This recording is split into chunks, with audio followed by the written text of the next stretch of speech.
Utane. Oh, oh,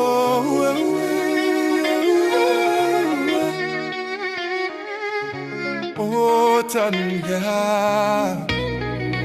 Suite, et quiconque n'est pas parvenu à cette mesure de combat contre son corps, une guerre aussi puissante n'est pas encore parvenu à l'aspect, à la valeur de la guerre contre le penchant qui brûle comme une flamme de feu pour être soumis et brisé devant la crainte de Dieu.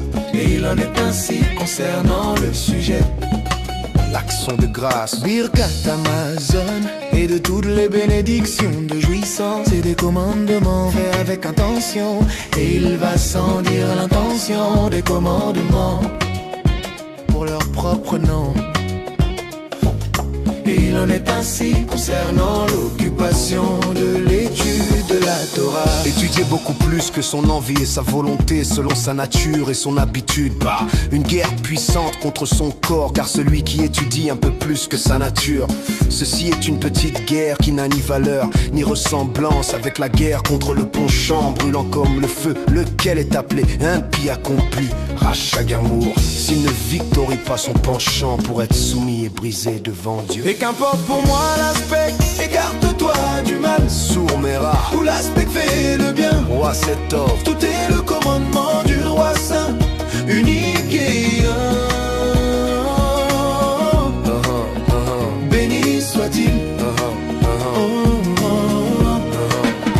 Et ainsi, c'est dans les autres commandements, et particulièrement dans ce qui relève de l'argent, comme le service de la charité, et autres choses semblables. Et ainsi, écarte-toi du mal. Chaque homme réfléchi peut trouver dans son âme qu'il ne s'écarte pas totalement du mal. En tout point là où une guerre puissante est nécessaire, selon la valeur susmentionnée, et même moins que cette valeur, comme par exemple s'interrompre au milieu d'une conversation agréable ou d'un récit au détriment de son prochain.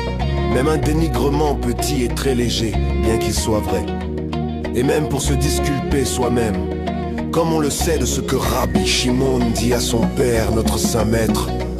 Ce n'est pas moi qui l'ai écrit, mais Yehuda le tailleur l'a écrit.